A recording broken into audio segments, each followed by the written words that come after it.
Pitter-patter plink. A strange sound filled Louie's quiet house.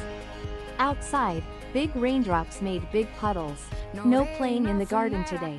Louie gave a quiet sigh. But a soft, quiet thump echoed from downstairs. Louie tilted his head. He listened extra closely. What could this sound be? Where was it coming from now? Louie crept slowly down the hallway. So quietly. His bare feet made no sound at all. Fox appeared then, tail wagging a happy rhythm. He scampered on ahead. A cheerful orange blur. They both peeked into the sunny living room. Near the big green plant, something small moved. A gentle flutter. A crumpled leaf lay on the polished floor. A delicate silver beetle was trapped underneath. Oh dear, oh dear. The beetle wiggled its antennae. It tried to move its many legs. It was stuck fast. Louie knelt with care. He nudged the leaf with one finger.